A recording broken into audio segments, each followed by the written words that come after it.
excelências, fiquem à vontade para interromper, tá certo? A aula. Vocês podem fazer perguntas ou no chat, ou vocês podem abrir o microfone e fazer as perguntas, tá certo? O assunto de hoje é pressupostos de admissibilidade. A gente ainda está trabalhando a ideia da teoria geral dos recursos, tá certo? E a gente vai partir desse assunto que é um dos mais importantes de recurso, sempre rotineiro nas provas de ordem, que é pressupostos de admissibilidade recursais, certo? A gente vai ver os pressupostos genéricos, tá certo? Porque existem determinados recursos, por exemplo, o recurso de revista, o recurso extraordinário, que tem pressupostos a mais, tendo em vista a existência da transcendência, a existência do pré-questionamento da matéria, mas a gente vai trabalhar os mais corriqueiros da prova, que são os extrínsecos e os intrínsecos. Daí eu peço que vossas excelências façam uso do material que eu disponibilizei para vocês, né? Inclusive, vocês acharam até que eu estava muito adiantado, né? Mandando para vocês, já para que vocês já tivessem esse acesso para poder ter a leitura, até porque eu fiz um material extremamente resumido, mas com os pontos mais importantes, envolvendo os pressupostos de admissibilidade. Levando em consideração, né, linhas gerais, o que seriam esses pressupostos de admissibilidade? São requisitos que o magistrado, na primeira instância, o tribunal, através do seu desembargador relator, né, através da turma, na segunda instância, ou o próprio Tribunal Superior do Trabalho, através do seu ministro relator, ou da própria turma, fará a análise desses requisitos para verificar se eles estão presentes.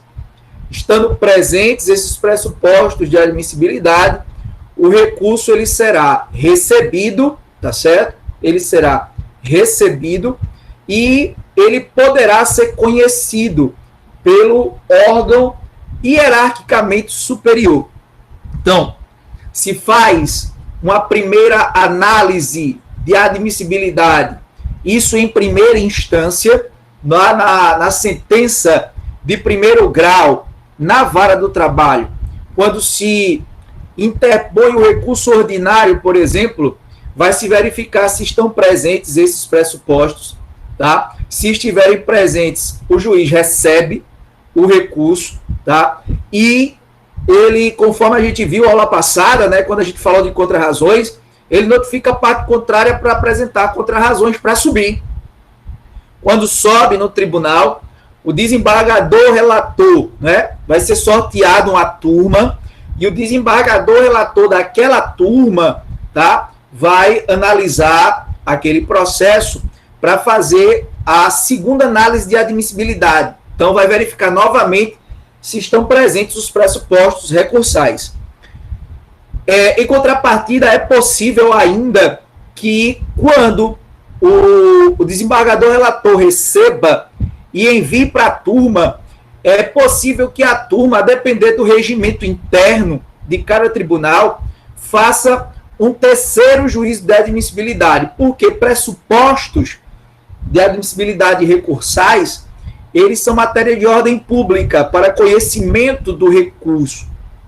A ausência deles acarreta o trancamento do recurso, seu não conhecimento, né, acarretando o chamado despacho denegatório de segmento. Despacho denegatório de segmento. Então, a partir desse momento, a gente tem que saber que pressupostos de admissibilidade são esses. E a gente divide esses pressupostos em intrínsecos e extrínsecos. Os intrínsecos também são conhecidos como subjetivos e os extrínsecos conhecidos como objetivos.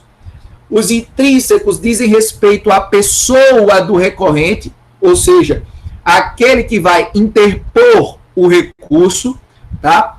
E os extrínsecos dizem respeito ao recurso propriamente dito, tá? Que são requisitos que vão dizer respeito à própria peça, o próprio recurso, e não a pessoa do recorrente. Então, para início, convém ressaltar, convém dizer especificamente que os intrínsecos são aqueles ligados à pessoa, então dizem respeito à capacidade, à legitimidade e o interesse. Capacidade, legitimidade e o interesse. A parte tem que ser capaz, então eu estou falando da capacidade, né, de estar em juízo, capacidade esta que a gente já estudou quando viu partes e procuradores.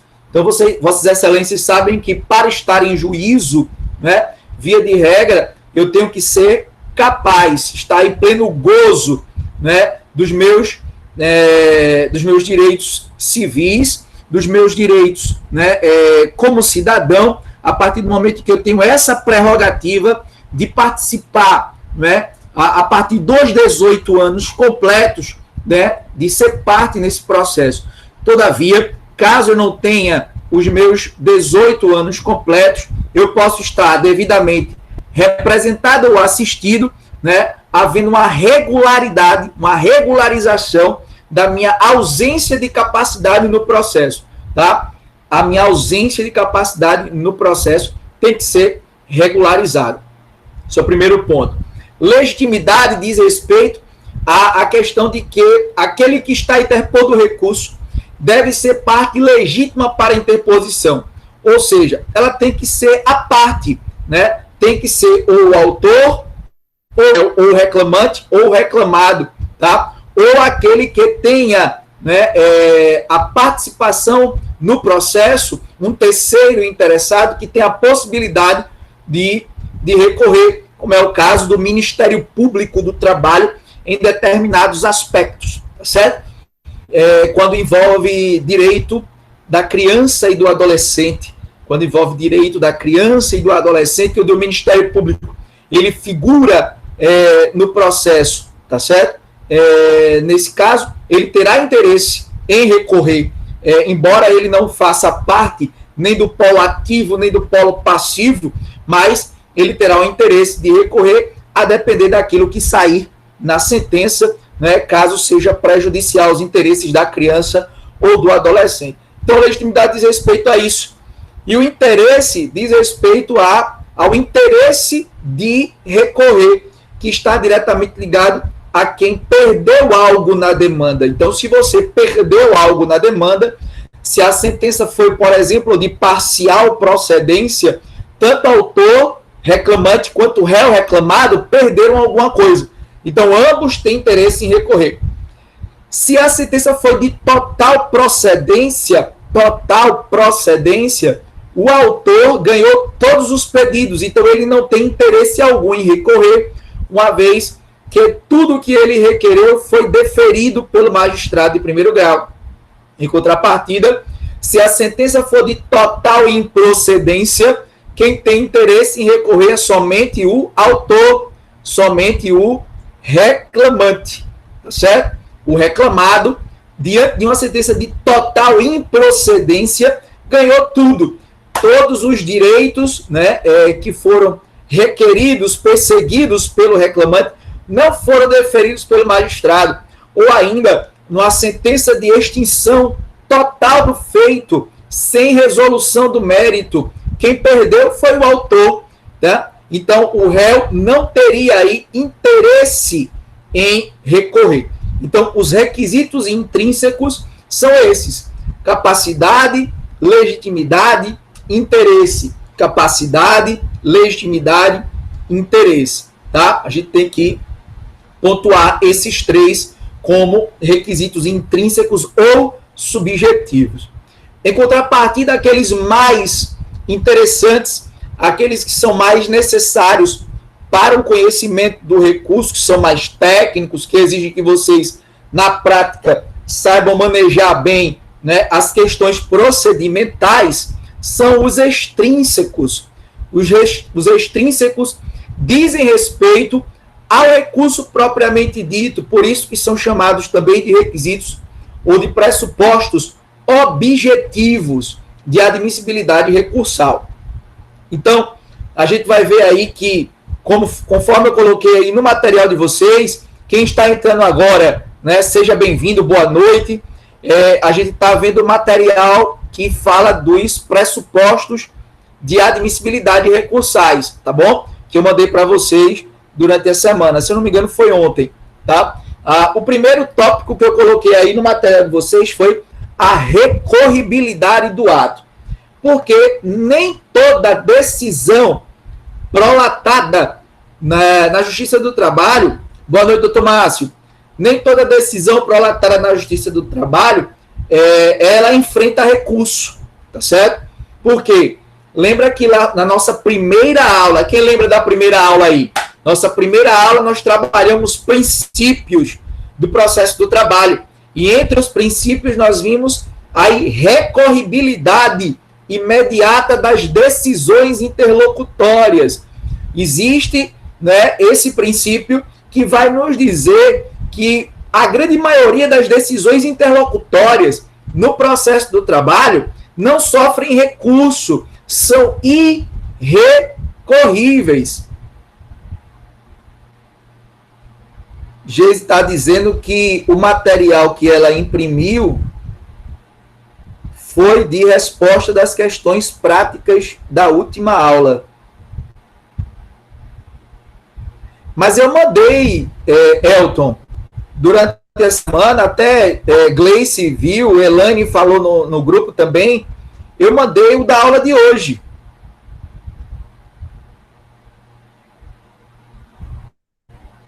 Não foi? Não mandei ontem?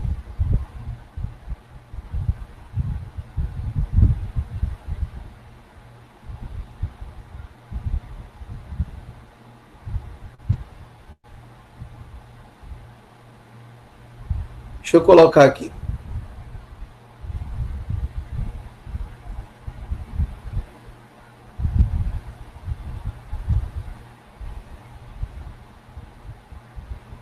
Ih, será que eu mandei errado? Resposta das questões práticas foi... Mas, meu Jesus. O título lá no PS1 tá certo, mas o material tá errado, pessoal.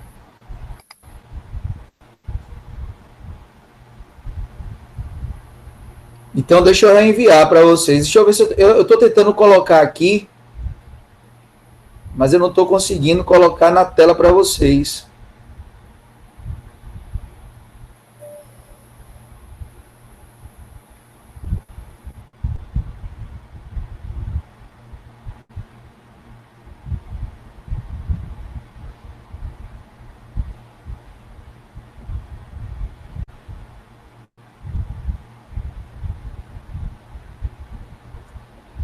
Deixa eu ver se eu mando agora para vocês, tá?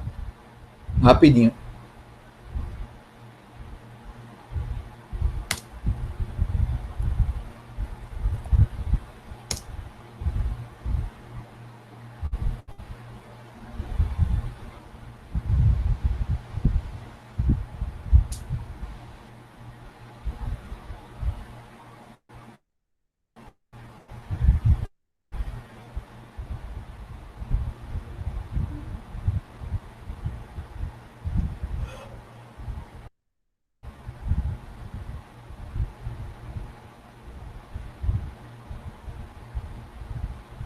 Realmente está errado.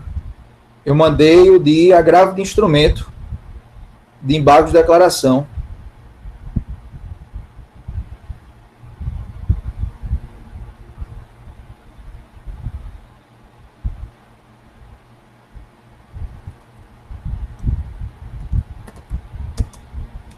Tá todo mundo no computador ou tem gente no telefone? Eu tô no telefone.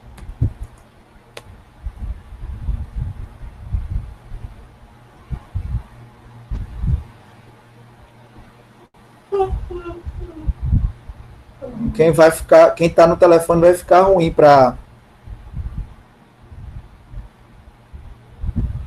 acompanhar. Eu não estou conseguindo compartilhar.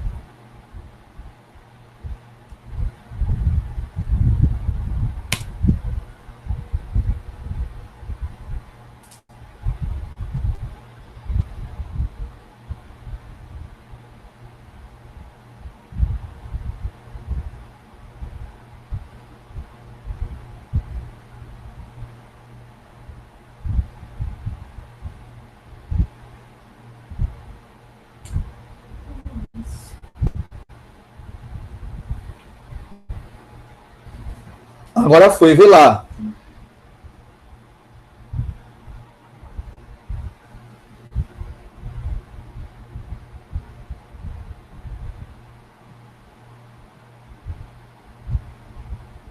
Agora chegou, professor. Chegou.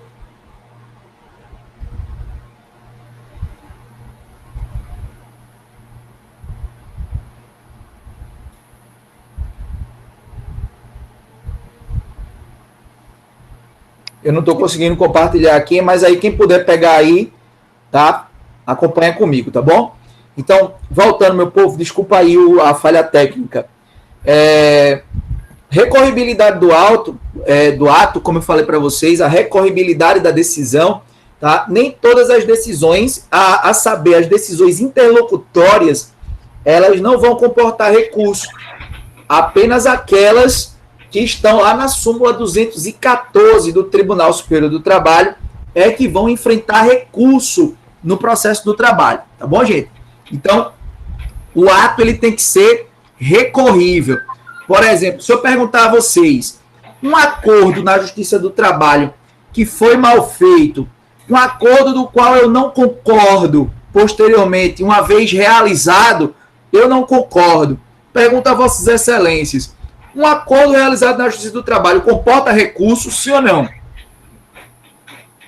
que é que vocês acham?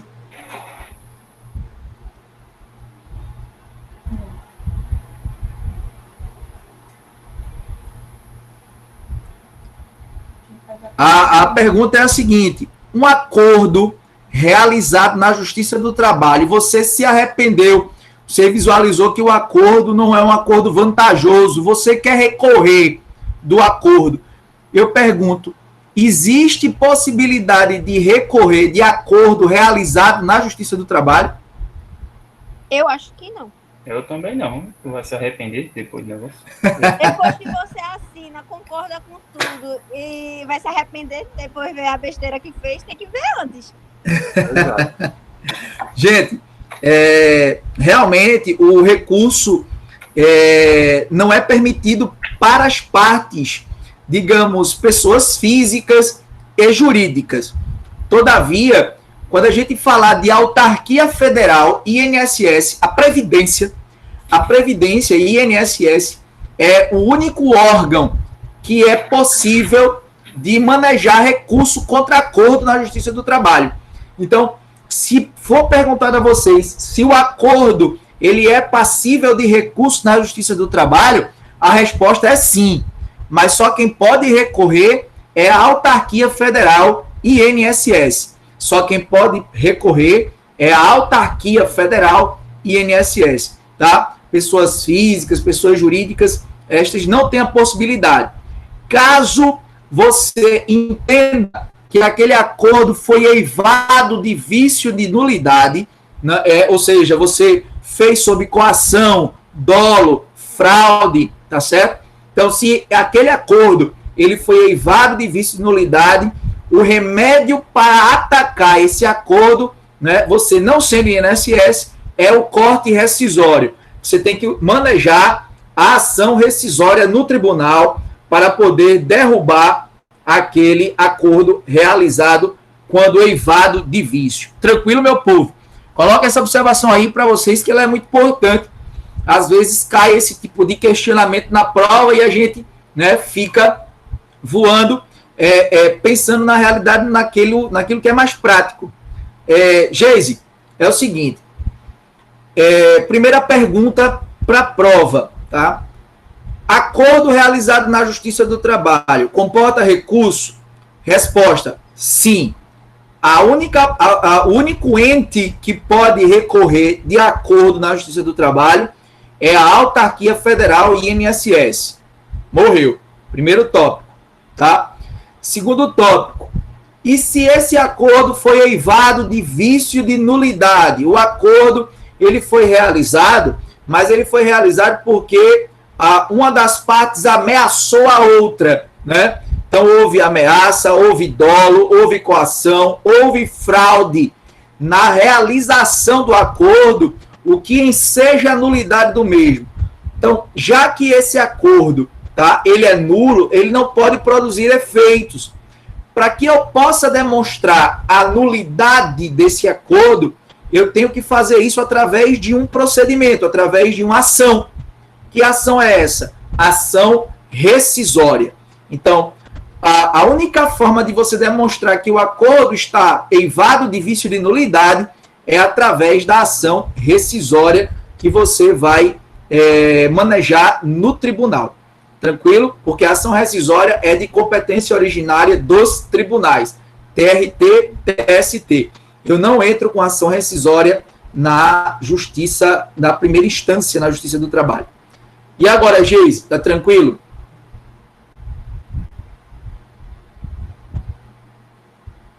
Geise? Respondida a pergunta? Tranquilo? Beleza. Então, vamos adiante.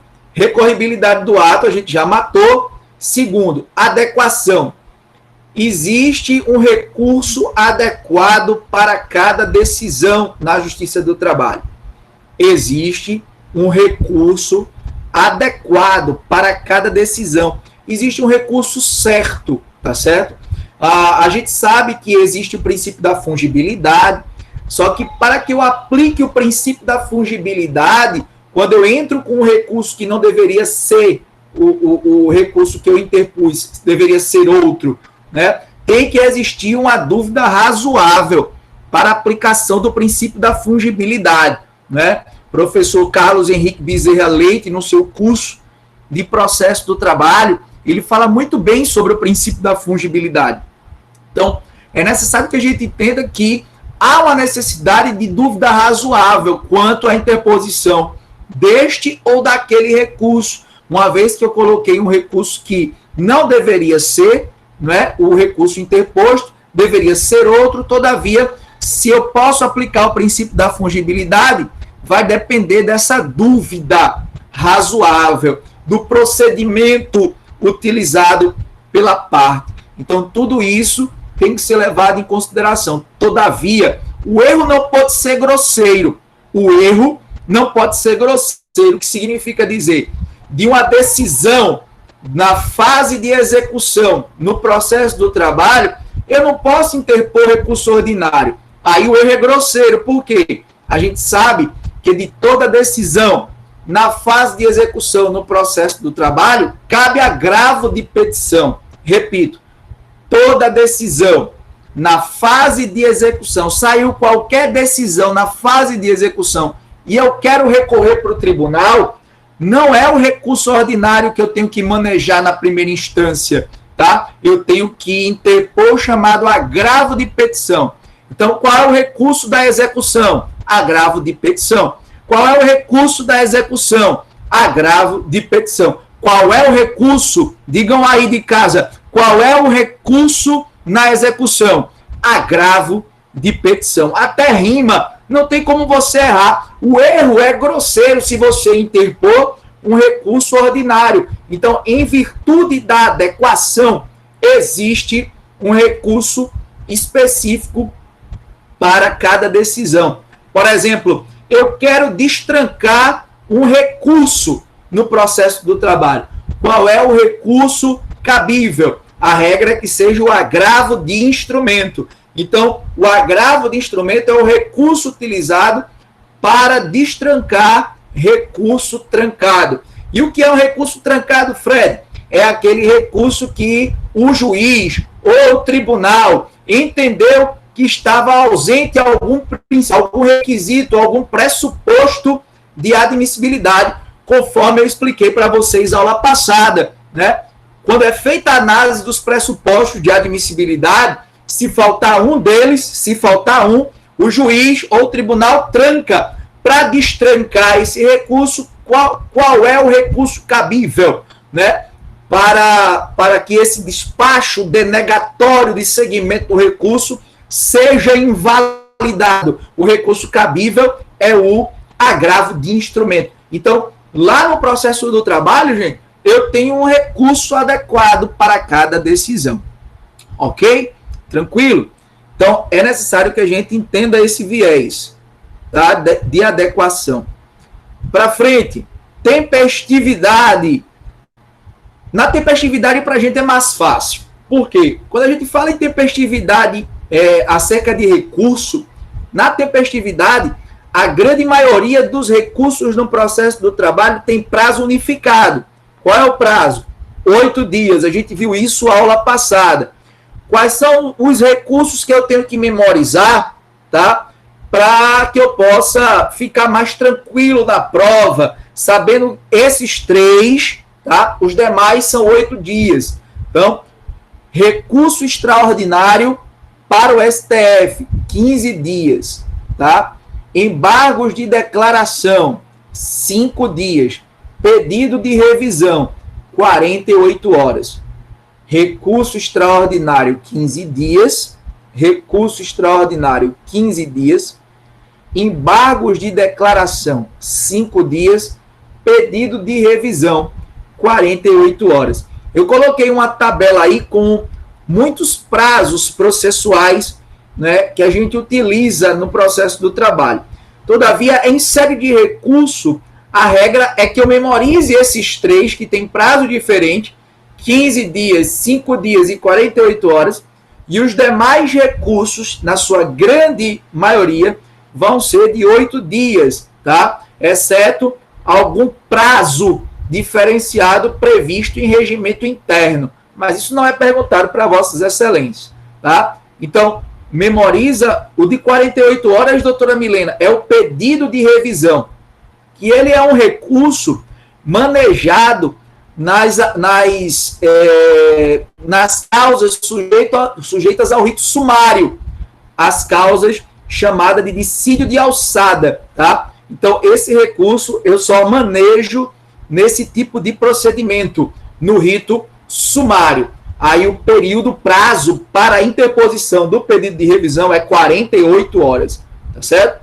Coloquei uma tabelinha aí, mas acerca de recurso, você memoriza os 3. Os demais do pacote são 8 dias. Os demais são 8 dias. Então, a tempestividade...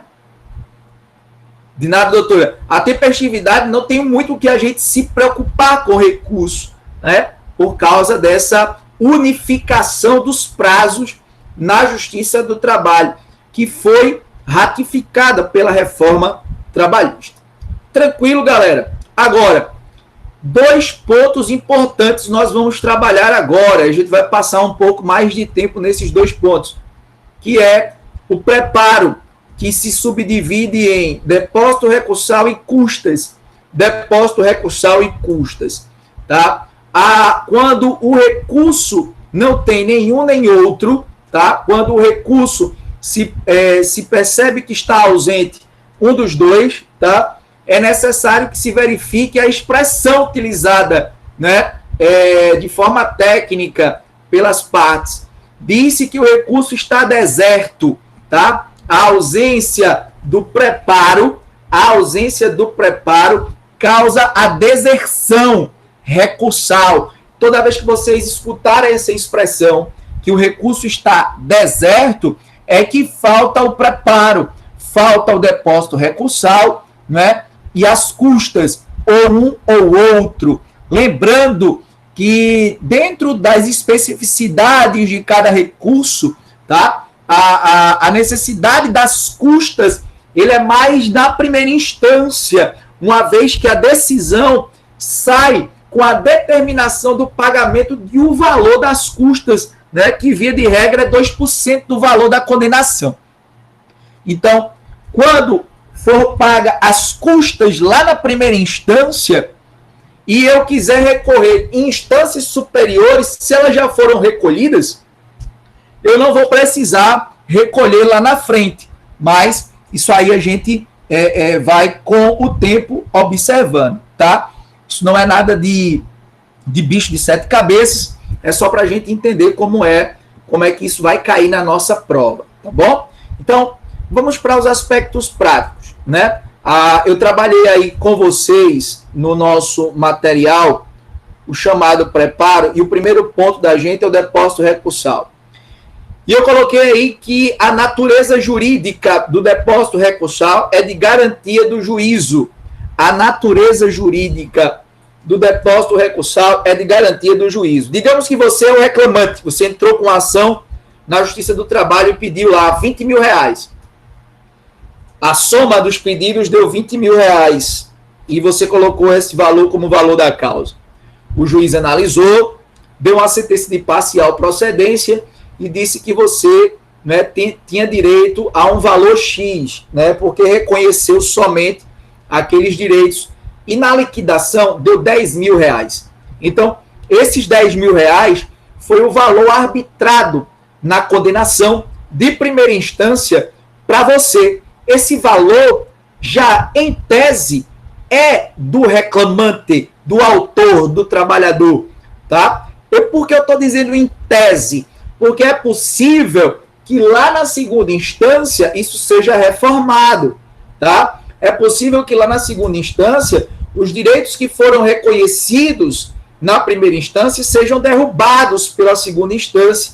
E aí, essa garantia de juízo que foi feita, esse depósito recursal que foi feito, né, para poder subir o recurso, será revertido em favor do reclamado novamente, tá? Uma vez que o reclamante perdeu na segunda instância.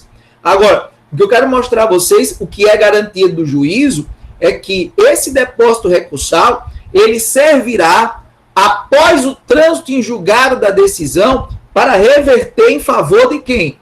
Do reclamante, tá? Já que em tese aquela condenação, ela beneficiaria o reclamante, o autor, e uma vez que houve o trânsito em julgado e já está depositado um valor X, esse valor X será revertido em favor de quem de direito, no momento processual oportuno, que é no trânsito em julgado, e nesse caso aqui, vai para o reclamante. Então, garantia do juízo é isso, tá? E essa ideia de que o depósito recursal serve como garantia do juízo, ele tem natureza jurídica de garantia do juízo, já me traz, né, uma certeza de que o reclamante na Justiça do Trabalho, o reclamante, o autor, o empregado, o trabalhador, ele nunca faz depósito recursal quando recorre. Então, vou repetir. O empregado, o autor, reclamante, o trabalhador, ele, quando recorre, ele não realiza depósito recursal, tá? É incompatível. Porque, em tese, o dinheiro não é dele, ele vai garantir para recorrer um dinheiro que, em tese, seria dele. Não há consenso, né? Não há razão de ser nisso. Então, a gente já, né, parte do pressuposto de que eu tenho essa certeza como reclamante no processo do trabalho. Se eu quiser recorrer, eu não preciso pagar depósito recursal, tá certo? Então, o reclamante, ele não paga, nunca paga depósito recursal. Quem paga depósito recursal é o empregador ou tomador de serviço. O empregador ou tomador de serviços, sempre que houver uma condenação em pecúnia. Sempre que houver uma condenação em pecúnia. Houve condenação em pecúnia em favor do reclamante, se o empregador ou tomador de serviço resolve recorrer, é necessário que ele faça sim o depósito recursal, a depender do recurso, porque nem todo recurso exige depósito recursal. Nem todo recurso exige depósito recursal. Primeira informação, o depósito recursal é garantia do juízo. Segunda informação, reclamante nunca faz depósito recursal se for recorrer. Terceira informação, só quem paga depósito recursal é o empregador ou tomador de serviços, caso haja condenação em pecúnia. Caso haja condenação em pecúnia. Atenção comigo que essas dicas são importantes, tá? Quais os recursos que exigem depósito recursal? Você vai ver isso comigo lá no artigo 899, parágrafo 1º e seguintes da CLT. Quais são os recursos que exigem depósito recursal? Nem todos os recursos vão exigir, e você tem que lembrar disso. Quais são eles? Os que exigem recurso ordinário, recurso de revista, embargos ao TST, recurso extraordinário e RO, ou recurso ordinário em ação rescisória, e para finalizar, o agravo de instrumento, que a gente vai ver daqui a pouco como é que faz. Então, quais são os recursos que exigem depósito recursal? RO, recurso ordinário, RR, recurso de revista, embargos ao TST, recurso extraordinário, RO em ação rescisória, lá no tribunal, RO em ação rescisória e o agravo de instrumento, que a gente vai ver daqui a pouco. Então, RO, RR, embargos ao TST, recurso extraordinário, RO em ação rescisória e o agravo de instrumento. RO, RR, embargos ao TST, recurso extraordinário, RO em ação rescisória e o agravo de instrumento. RO, RR, embargos ao TST, recurso extraordinário, RO em ação rescisória e o agravo de instrumento. Lembra que só são esses. Se cair lá na prova, o agravo de petição enseja o pagamento de depósito recursal para que ele seja conhecido? Resposta, negativo. Por quê? Quais são os únicos recursos que exigem depósito recursal? RO, RR, embargos ao TST, recurso extraordinário, RO em ação rescisória e o agravo de instrumento. Tá? Se for cair na prova, os embargos de declaração para serem conhecidos necessitam de depósito recursal. Resposta, falso. Por quê? Quais são os únicos recursos que exigem depósito recursal? RO, RR, embargos ao TST, recurso extraordinário, RO em ação rescisória e o agravo de instrumento. Tá certo? Não esqueçam disso. Não esqueçam dessa dica. Não esqueçam dessa determinação legal que é importante para a prova. Tranquilo, meu povo? Sossegado? E aí eu tenho que saber quanto é que eu vou depositar, tá? Qual o valor que eu deposito sempre que eu, empregador, tomador de serviço, no momento da interposição deste ou daquele recurso, quanto é que eu tenho que depositar? Aí você, a depender do recurso, né? Logicamente, nem todo recurso exige depósito recursal, por quê? Quais são os únicos recursos que exigem depósito recursal? RO, RR, embargos ao TST, recurso extraordinário, RO em ação rescisória e o agravo de instrumento. E aí você vai lembrar aqui comigo. Toda vez que você for interpor o recurso, tá? Para pagar o valor do recurso, para saber quanto é que se deposita, você vai ter que olhar para o recurso, vai perguntar, recurso, você quer depósito recursal? Então, se o recurso ele for um recurso que exige depósito recursal, você já vai ter que olhar isso. Primeira coisa, o recurso, ele quer o depósito recursal? Quer. Quanto é que eu vou pagar? O valor da condenação, você vai ter que olhar. Qual o valor da condenação? É esse valor que eu tenho que depositar? Calma. Então, primeiro você tem que fazer essa frase comigo. O valor da condenação ainda não depositado até o limite do teto estabelecido pelo TST. Está aí no seu material. Quanto é que eu deposito? O valor da condenação ainda não depositado até o limite do teto estabelecido pelo TST. Todo ano, cada mês de agosto, no dia 1º de agosto de cada ano, o valor do teto dos recursos, né, a serem interpostos na Justiça do Trabalho é reajustado. Todo ano há uma modificação no valor. Hoje, o valor teto para o recurso ordinário é R$ 9.828,51. E para os demais recursos, é o dobro disso. É R$ 19.657,02. Então, veja. Toda vez que eu for fazer o depósito recursal, eu tenho que olhar para o recurso, perguntar se ele quer o recurso. Se o recurso quiser o depósito recursal, aí eu vou dizer quanto é. É o valor da condenação ainda não depositado até o limite do teto estabelecido pelo TST. Tá? Exemplo. Saiu a condenação. Valor da condenação, R$ 5.000. Eu quero recorrer. da decisão de primeira instância que condenou o meu constituinte, lá, a empresa, a pagar R$5.000 ao empregado. Aí, qual o depósito recursal que eu vou fazer? Qual o valor? Então, eu já tenho que ver qual é o recurso. Recurso ordinário. Recurso ordinário quer depósito recursal? Quer. Quanto é que eu vou depositar? O valor da condenação ainda não depositado. Quer quanto? 5.000. Até o limite do teto estabelecido pelo TST. Quanto é o teto para o recurso ordinário? É 9.828,51.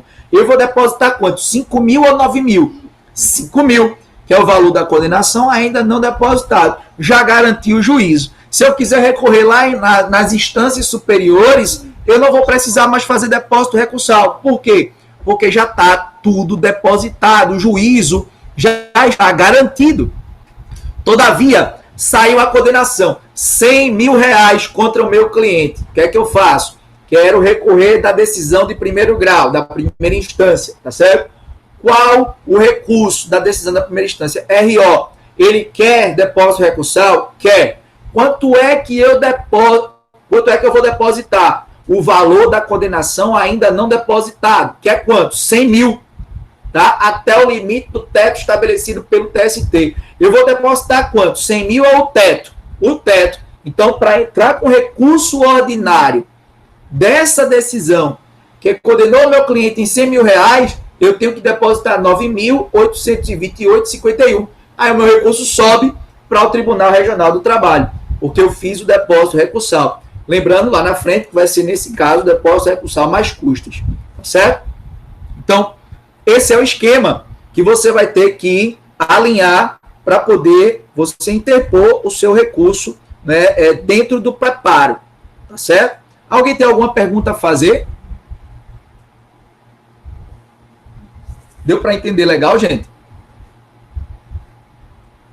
Tá tranquilo? Tá rápido? Como é que tá para vocês?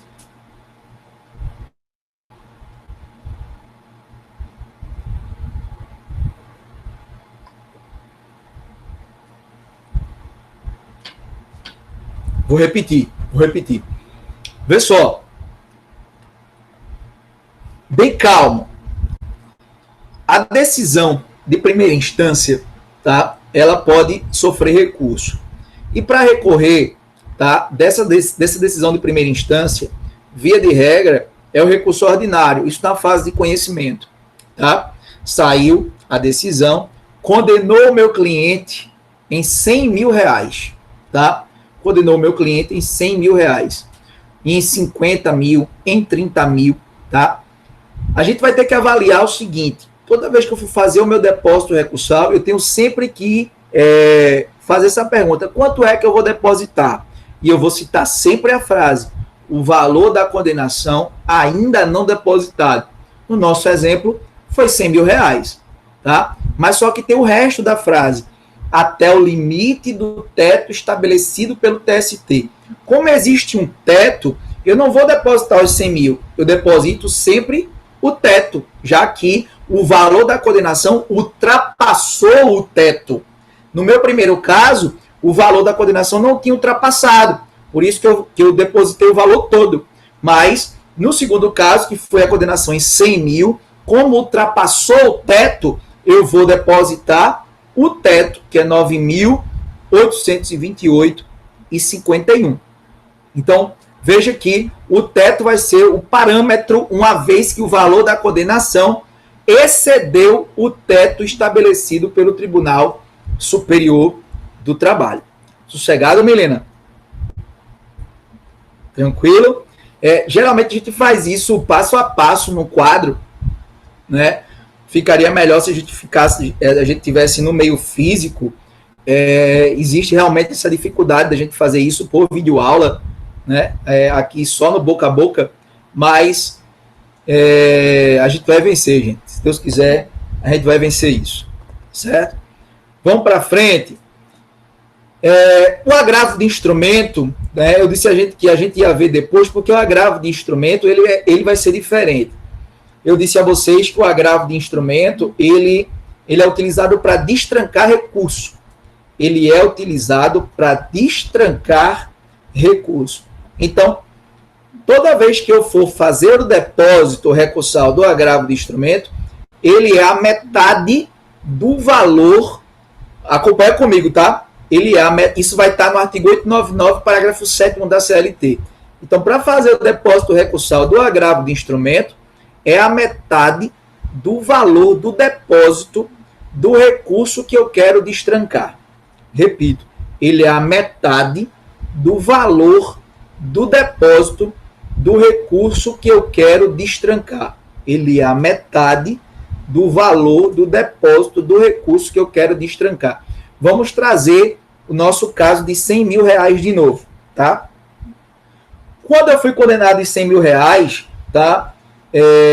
Você viu que a gente vai depositar o teto, porque o valor da condenação ultrapassou o teto. Então, quando eu vou depositar 9.828,51, tá? Só que o juiz foi lá e disse que estava intempestivo o meu recurso, tinha passado o prazo. E eu sei que não tinha passado nada do prazo, estava tudo certo, estava dentro do prazo. Eu quero destrancar esse meu recurso que foi trancado. Aí eu preciso agravar de instrumento. O agravo de instrumento exige depósito recursal? Exige. E quanto é? A metade do valor do depósito do recurso que eu quero destrancar. Qual é o recurso que eu quero destrancar? Não é o recurso ordinário, é o RO, tá? Quanto foi que eu depositei do RO? Depositei 9.828,51 centavos.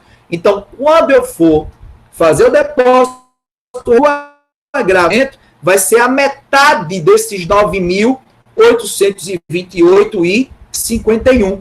Vai ser sempre 50%. 50% do valor do depósito do recurso que eu quero destrancar. 50% do valor do depósito do recurso que eu quero destrancar. Então, o agravo de instrumento tem essa especificidade de que toda vez eu tenho que avaliar, tá?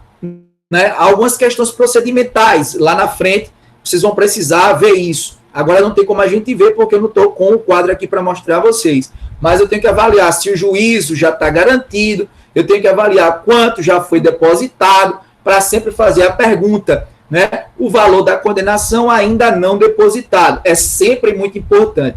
Mas para a gente lembrar para a prova, qual é a letra da lei? É a metade do valor do depósito do recurso que eu quero destrancar. Sempre que eu falar em agravo de instrumento e falar em depósito recursal, é a metade do valor do depósito do recurso que eu quero destrancar. Toda vez que eu falar em agravo de instrumento e eu falar em depósito recursal e eu quero depositar quanto? A metade. A metade de quê? Do valor do depósito recursal. De que recurso? Do recurso que eu quero destrancar. Se eu quero destrancar o RO, vai ser metade desse valor. Joia. Isso vai estar no... Milena é uma benção. Anote aí, passa a marcar texto mesmo. O artigo é o 899, parágrafo 7º da CLT. Está no nosso material que eu mandei para vocês agora. Eu mandei o anterior, mandei errado, mas eu mandei o certo agora, tá? É parágrafo 7º da CLT. Sossegado, meu povo, tranquilo e calma até aí. Dúvida?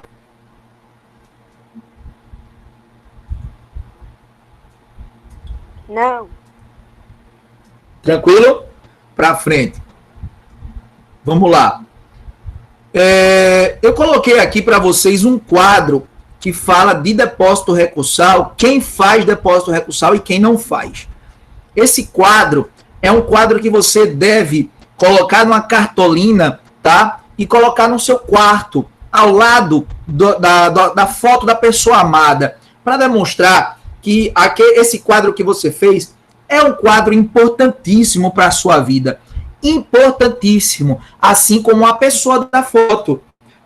Assim como... Então, faço votos de que Vossa Excelência pegue esse quadro, tá? Ou pegue esse material, imprima e coloque no seu quarto para você todo dia de manhã, né? Antes de você tomar café, olhar para esse quadro e memorizar, tá? Você tem que memorizar ele. Por quê? É importantíssimo para a primeira e para a segunda fase de quem for fazer direito do trabalho na segunda fase.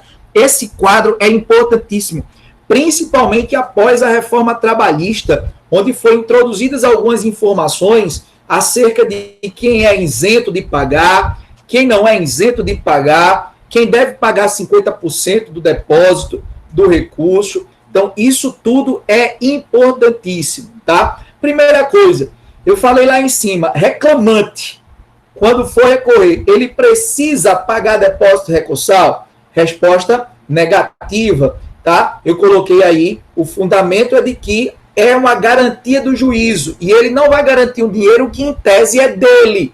Então, não existe razão de ser dele fazer depósito recursal, tá certo? O reclamante.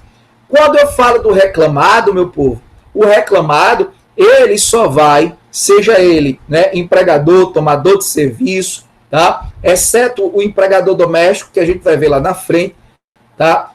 Tem que fazer depósito recursal somente quando houver condenação em pecúnia. Tendo condenação em pecúnia, tá? O reclamado não pagará depósito recursal. Exemplo de uma sentença que não tem condenação em pecúnia. Uma sentença que só reconhece o vínculo empregatício.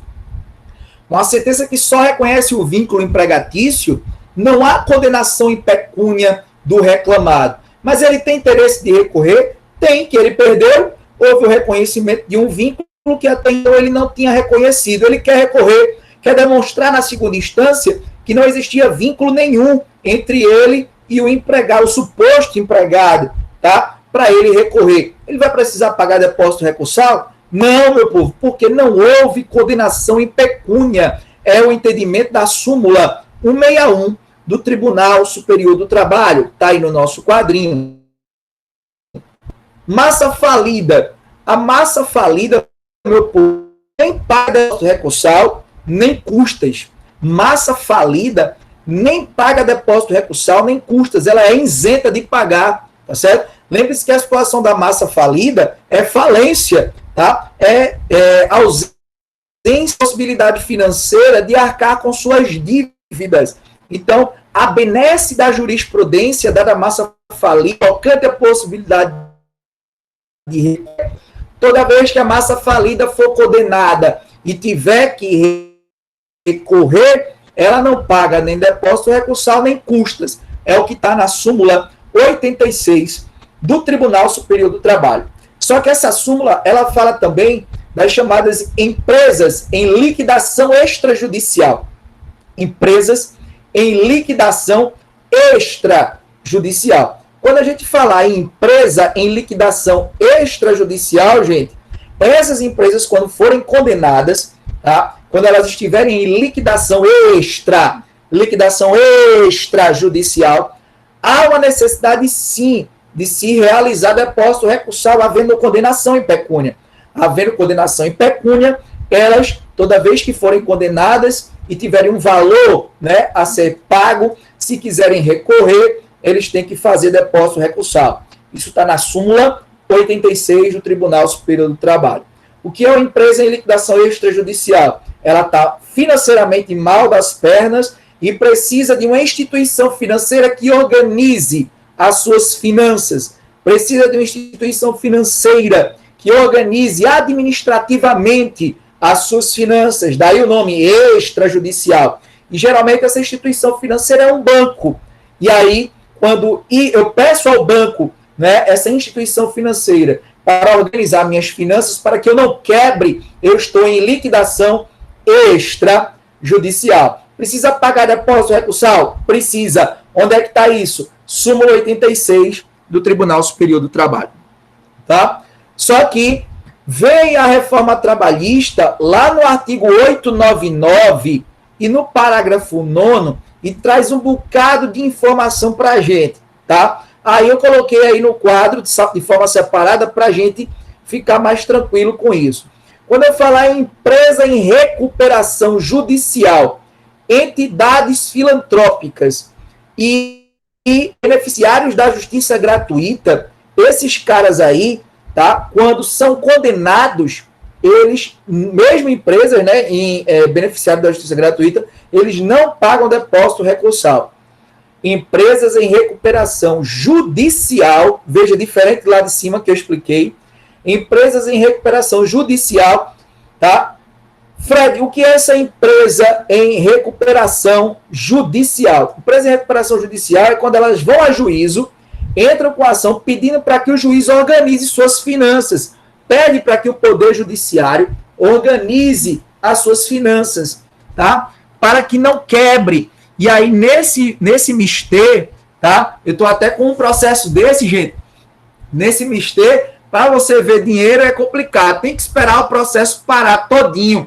Tem que esperar o processo terminar para a empresa se organizar, para ver se a empresa vai entrar em situação falimentar ou não, tá? Então, as empresas em recuperação judicial, toda vez que forem condenadas em pecúnia, elas não precisam pagar depósito recursal. Artigo 899, parágrafo 9º.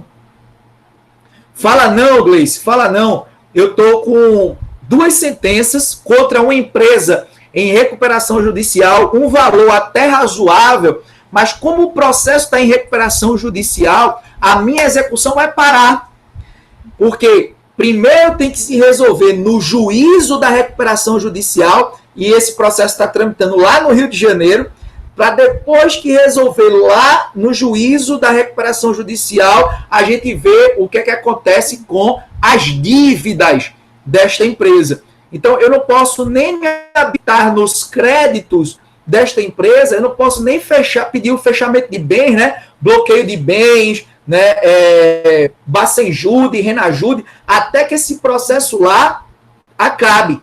Diferentemente de uma empresa em liquidação extrajudicial. Se a infração extrajudicial, para a gente é mais fácil, eu posso pedir bloqueio, mas em recuperação judicial, não. Por isso que trava tudo. E ela tem até essa benesse da lei, né? E o pobre que espere verdade. Verdade. E para você ter uma ideia, esses processos são processos de 2017. E o juiz só veio liberar isso agora. Agora. Processo de 2017. Bronca. Mas vamos para frente. Então, parte do pressuposto de que eu estou falando agora de empresas que são beneficiadas ou de entidades que são beneficiadas. Agora nós vamos falar da entidade sem fins lucrativos, né? A lei, ela dá também as entidades, na realidade, as entidades filantrópicas, né? As filantrópicas, né? O próprio nome está dizendo filantropia, né? Amigo, né? Amigo do homem, filantropo. Então, aquelas entidades filantrópicas que, da sua natureza jurídica, no seu nascedouro, tem natureza jurídica de entidade filantrópica, ela, quando for ingressar com o seu recurso, interpor o seu recurso, se for condenado, até porque ela pode ser equiparada a empregador, você sabe disso, né? Eu já dei exemplo disso em sala de aula. Aquele pessoal que vai, né, prestar serviço como voluntário, mas na realidade consegue reconhecer em juízo o vínculo empregatício, aí essas entidades elas podem ser condenadas. Então essas entidades filantrópicas, quando forem recorrer, não precisam pagar depósito recursal. E empresas beneficiárias da justiça gratuita. Vocês sabem que depois da reforma trabalhista, para a empresa conseguir, né, ser beneficiária da justiça gratuita, tem que haver uma fundamentação, né, mais robusta. Eu tenho que ter uma prova de que eu não tenho condições de arcar com os custos e ônus processuais. Eu, empresa.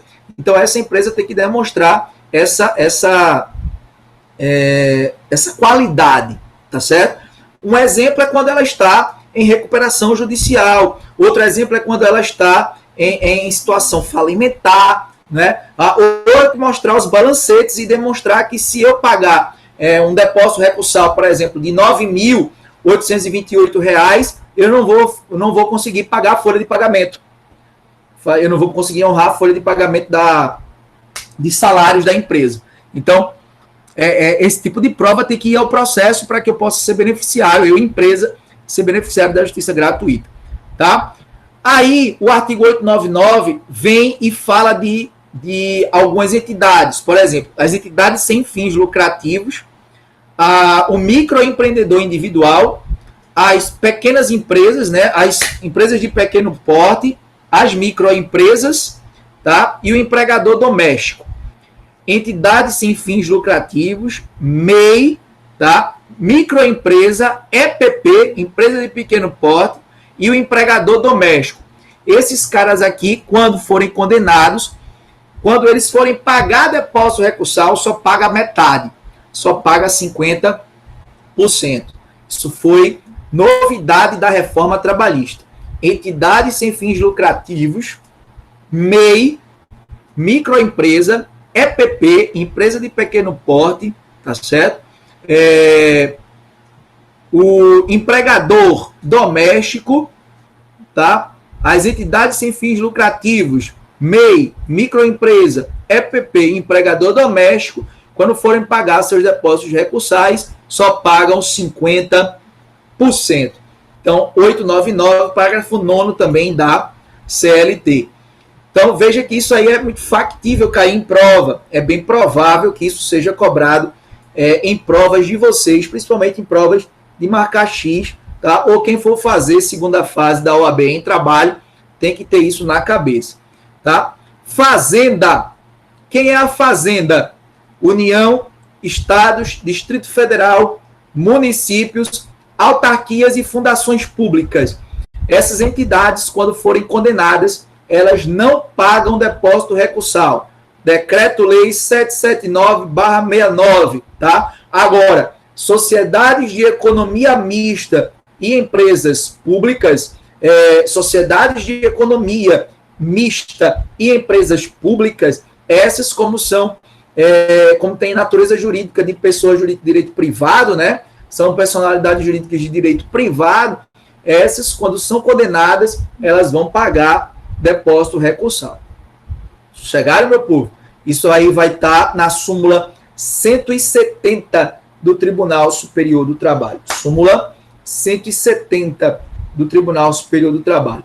Quadrinho aí para vocês memorizarem, tá? Eu quero que todo mundo passe o sábado, amanhã, tá? Na live de Bruno e Marrone, falando, e Vossas Excelências decorando esse quadrinho, tá certo? Para nunca mais sair da cabeça de Vossas Excelências. Combinado assim?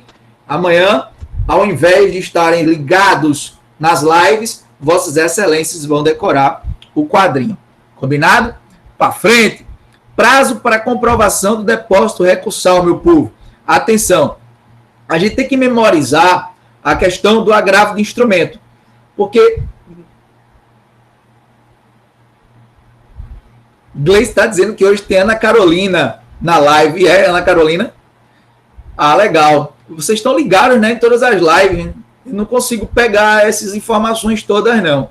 Fiquei sabendo que amanhã tem a de Bruno e Marrone, né? A segunda. Foi a única que eu fiquei sabendo. Mas demais eu não fiquei sabendo, não. Sei que tem live demais, né? O problema é tempo, né? Para a galera ver isso tudo, né? Eu mesmo assim não tenho. As nossas aulas aqui nos tomam o tempo todo, né? Fora as aulas que eu ainda assisto, né? Fora do tempo da gente. Mas vamos lá. Parte do pressuposto, meu povo, de que prazo para comprovar o depósito recursal é importantíssimo, tá? O agravo de instrumento que eu disse a vocês, que eu tenho que pagar 50% do valor do depósito do recurso que eu quero destrancar, existe um momento específico. Que momento é esse? É o momento da interposição do recurso. Quando eu interpor o agravo de instrumento, ao mesmo tempo que eu interpus a peça, eu tenho que demonstrar que eu fiz o depósito recursal, que eu recolhi o depósito recursal. Isso tem que vir junto da peça. Então, interpus a peça, interpus o recurso, juntamente com o recurso tem que vir o comprovante de que houve o depósito recursal, tá? Nos outros recursos, não. Nos outros recursos, eu faço a comprovação no prazo alusivo ao recurso. Vou dar um exemplo. Se cai na prova, né? No primeiro dia do prazo recursal, eu interponho a peça. eu coloquei a peça, mas não juntei o comprovante. Só juntei o comprovante no 8º dia, no último dia do recurso. Eu pergunto, o meu recurso ele vai ser conhecido, sim ou não? Veja, eu interpus a peça, mas não comprovei. Só comprovei que eu fiz o depósito recursal no último dia do prazo, tá? Meu recurso vai ser deserto, sim ou não? Não foi dentro do prazo que reconheceu. Porque foi dentro do prazo. Só que isso aí tem uma súmula. A súmula é a 245 do Tribunal Superior do Trabalho, que vai dizer que, independentemente do momento, né, mesmo que eu coloque antecipadamente a minha peça de recurso, se eu comprovar o recolhimento do depósito recursal no prazo alusivo ao recurso, não vai ser considerado deserto o meu recurso. Diferentemente do agravo de instrumento. Quando eu interpuser o agravo de instrumento, junto com a peça tem que vir o comprovante. Junto com a peça tem que vir o comprovante. Isso está no 899, parágrafo 7º da CLT. Lembra disso, por favor, meu povo. Importantíssimo para a gente. Tá? Deixa eu falar de outra coisa para vocês com relação à questão do litisconsórcio na condenação solidária. Litisconsórcio na condenação solidária, que está lá na súmula 128, que ela é muito importante. Digamos que eu tenho 2 réus, 2 reclamados numa reclamação trabalhista, tá? O juiz, quando condenou em 50 mil reais, tá? Mas ele condenou de forma solidária. Quando condena de forma solidária, ambos são responsáveis de pagar aquela dívida, tá? Ambos ao mesmo tempo. A condenação foi uma condenação solidária. Se os 2 foram condenados, ambos têm interesse em recorrer, tá? Tanto A quanto B. Então eu tenho o condenado A, condenado B a pagar 50 mil reais, né? De forma solidária, tá? E ambos têm interesse. A recorreu, tá? A recorreu no prazo, pagou o depósito recursal, mas B também recorreu, mas não pagou o depósito recursal. Foi na onda. Se A pagou, eu vou aproveitar o que A pagou e vou junto. Vou interpor o meu recurso sem pagar. Eu pergunto, o recurso de B vai ser conhecido porque o de A, o depósito feito por A, aproveita para B, sim ou não? Aí a nossa súmula 128 vai dizer que sim, desde que A não tenha requerido sua exclusão da lide. Desde que A não tenha requerido sua exclusão da lide. O que é isso?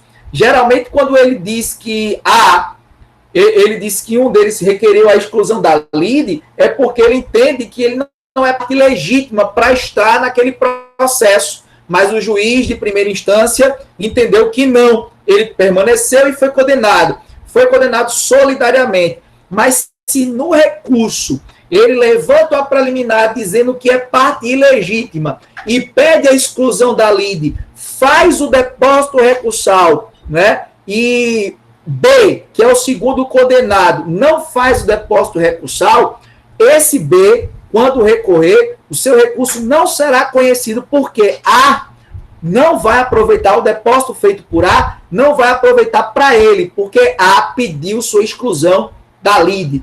E é bem fácil de entender por quê. Porque se lá no tribunal a preliminar de legitimidade passar e A for retirado da lide, aquele dinheiro que A pagou para recorrer vai junto com ele. Então, o juízo não vai estar garantido, já que B não pagou. Então, essa é a ideia. Então, toda vez que o depósito feito por um, né, só vai aproveitar ao outro se o que fez o depósito não pediu sua exclusão da lide.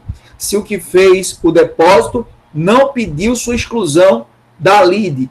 Exegese da súmula 128 do Tribunal Superior do Trabalho. Tranquilo, meu povo? Vira e mexe, cai em prova isso para a gente. Agora vamos para custas. Nosso último assunto de hoje. Custas processuais. Ok? Então, as custas, tá, elas fazem parte do preparo. as custas fazem parte do preparo. E eu tenho que entender aqui que existem dois momentos para as custas. Na fase de conhecimento e na fase de execução. Na fase de execução é bem mais fácil. Por quê? Eu tenho que analisar quem é que vai fazer o pagamento das custas. E aí você vai sempre dizer o que está aí no nosso material. Quem faz o pagamento das custas é sempre o executado. É sempre o executado. Exequente é quem pediu a execução. Executado é o que está devendo. Então, este que está devendo é sempre ele que paga as custas. Tá? Sempre ele que paga as custas. Quando é que ele vai pagar? Sempre no final. Sempre no final do procedimento de execução. Sempre no final do procedimento de execução. Quanto é que ele vai pagar? Ele vai pagar dependendo dos atos que forem realizados na execução. Por quê? Você vai ver que o artigo que eu coloquei aí para vocês, que é o artigo 789A da CLT, ele tem uma tabela com o valor fixo de cada ato. Tá? Cada ato na execução vai ter um valor fixo.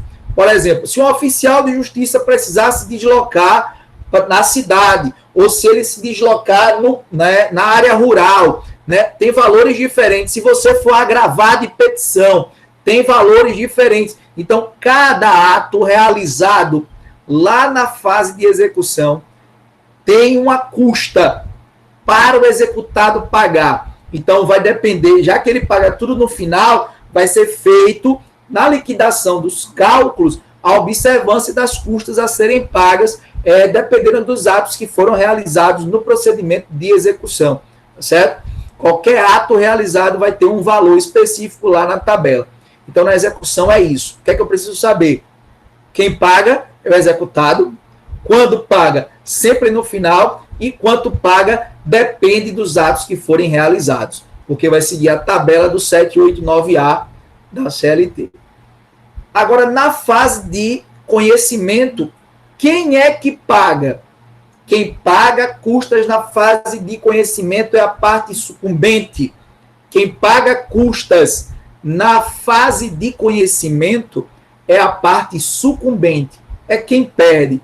Então, Fred, é possível que o reclamante pague custas? É sim, sempre que ele não levar nada para casa. Se for uma sentença, por exemplo, de total improcedência, quanto foi que ele levou para casa? Nada. Vai pagar custas.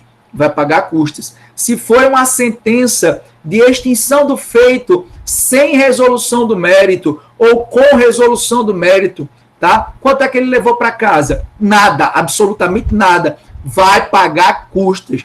Toda vez que a decisão, tá, demonstrar que o empregado não levará nada para casa, tá? Não houver condenação em pecúnia em favor dele, né? For uma sentença de total improcedência ou de extinção do feito com ou sem resolução do mérito, tá? Esse empregado, reclamante, ele vai ter que pagar custas, salvo se ele for beneficiário da justiça gratuita, obviamente que ele vai ser isento de acordo com a determinação legal. Ok? Agora, toda vez que eu estiver diante de uma sentença de parcial procedência, quem perdeu, Fred? Tanto o reclamante quanto o reclamado. Beleza, mas numa sentença de parcial procedência, reclamante não paga custas. Por que reclamante não paga custas? Porque ele levou, tá, um valorzinho para casa. Ele levou um valorzinho lá na condenação. Então, como houve uma condenação em pecúnia, mesmo que mínima, em favor do reclamante, reclamante não vai pagar custas. Quem vai pagar custas vai ser o reclamado, empresa ou tomador de serviço, empregador ou tomador de serviço. Tranquilo, meu povo? Então, custas, a gente já sabe quem é que paga na fase de conhecimento. A parte sucumbente. Quando é que eu vou pagar? Quando é que eu vou pagar? Eu vou pagar dependendo do que eu for realizar nessa decisão. Saiu a condenação mandou pagar 2% lá do valor da condenação. Tá? Eu quero recorrer. Se eu for recorrer, o momento de pagar as custas é no momento né, em que eu tiver de recorrer. Vai ser no prazo alusivo ao recurso, tá? Do mesmo jeito que eu disse lá a vocês lá em cima. No prazo alusivo ao recurso, eu tenho que demonstrar que houve o recolhimento das custas. No prazo alusivo ao recurso, eu tenho que demonstrar, né, que houve o recolhimento das custas. Agora, se passou o prazo do recurso, eu não recorri, e a sentença transitou em julgado, aí eu vou pagar no final. Após o trânsito em julgado, eu devo recolher as custas. Geralmente, os juízes dão um prazo de 30 dias para a confirmação das custas sob pena de execução. Se você não pagar as custas, tá? Elas serão executadas. Você deverá pagar isso forçosamente, ok? No acordo, gente, é muito interessante a gente lembrar disso também. No acordo, quem é que paga as custas no acordo? Via de regra, ela é rateada entre as partes. 50% para o autor, 50% para o réu. 50% para o reclamante, 50% para o reclamado. Aí, na prática, a gente geralmente faz assim.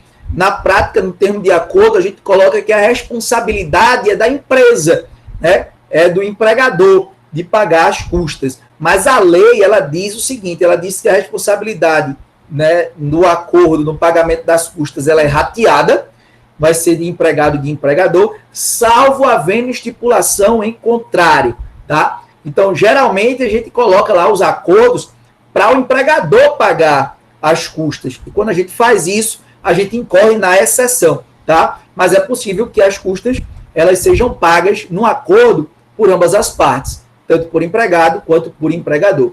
Quanto é, Fred? Quanto é o valor dessas custas? 2%.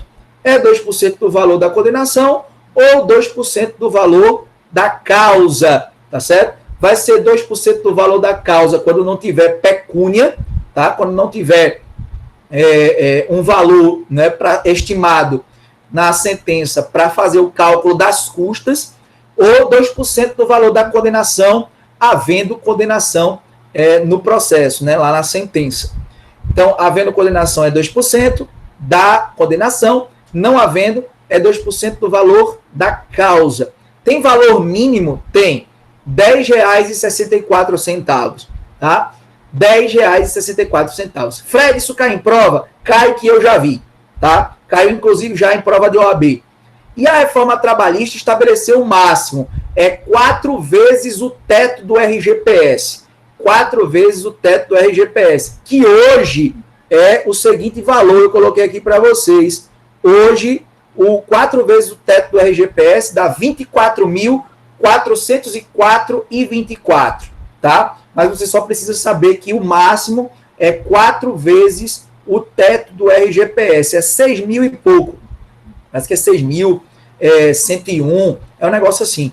Eu acho que é 6.101 e poucos centavos, tá? O teto do RGPS. Hoje, tá? É nesse valor. Cada ano vai, né, reajustando. Ok, meu povo? Sossegado? Então vamos lá.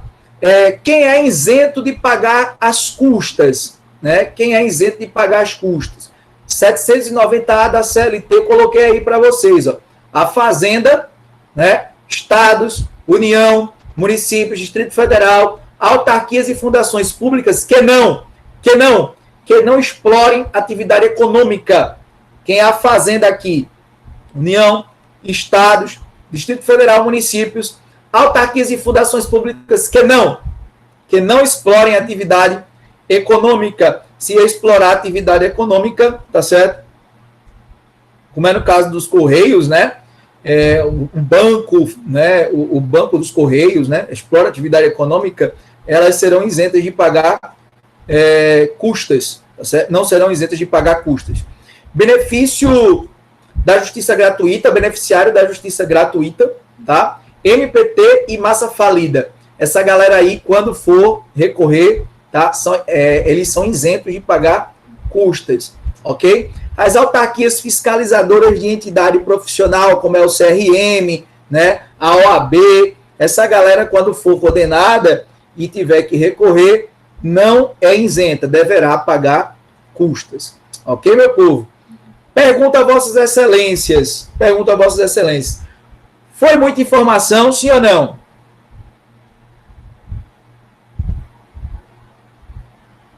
Foi muita informação. Aí, vocês ainda estão aí? Alguém dormiu? Não, Fred, dormiu não, é Edson que está falando. Inclusive, Fala, doutor Edson, você ficou calado, não perguntou. Foi que houve com Vossa Excelência? Eu queria só fazer uma observação. Meu querido, você não observa, você manda, determine. Com relação a parte, o empregado pagar as custas no processo de conhecimento, e eu pensava que quando houvesse a execução, não precisava pagar mais nenhuma custa. Não, precisa. Mas só quem vai pagar é o executado, que via de regra não é o empregador. Então, o empregador que é devedor na reclamação trabalhista e que passou o prazo do recurso, não pagou, ou fez um acordo e não cumpriu com o acordo, o processo ele sai da fase de conhecimento e vai para a fase de execução. Quando chega na fase de execução, que ele é o devedor trabalhista, o executado, é ele quem é responsável pelo pagamento de custas.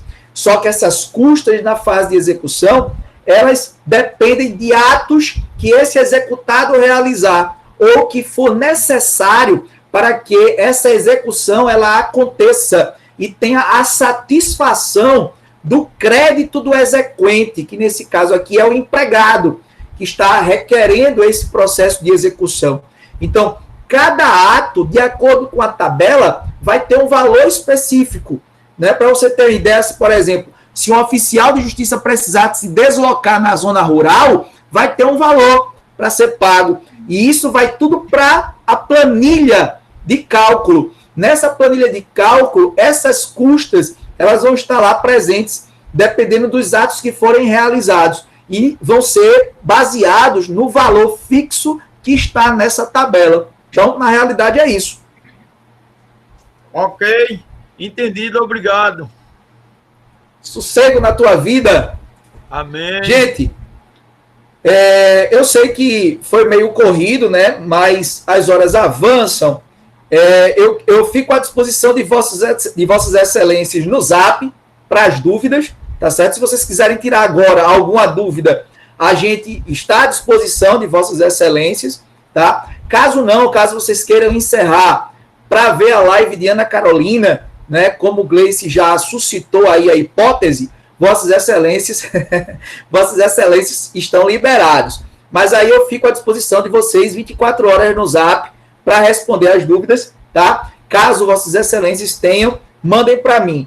Não fiquem com dúvidas. Semana que vem, se Deus quiser, a gente vai ver recurso ordinário, tá bom? É o nosso último assunto para a nossa prova, e a nossa prova será no mesmo esquema da primeira, 2 questões discursivas.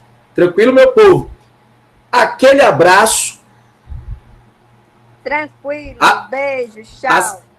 Beijo para todo mundo, Deus abençoe, muito obrigado por vocês estarem conosco aí, né? Mesmo na sexta-feira à noite, e semana que vem vai ser especial, né? Semana que vem já foi sugerido, né? Wine Day, né? O dia do vinho. Então, vossas excelências, se preparem que a nossa aula vai ser em comemoração ao Wine Day, tá? Todo mundo, eu com meu chazinho de canela, vossas excelências, né, com as bebidas que vossas excelências acharem necessário, e nós terminamos a nossa aula por hoje. Deus abençoe, meu povo, sossego na vida. Vou interromper nossa gravação aqui. Amém.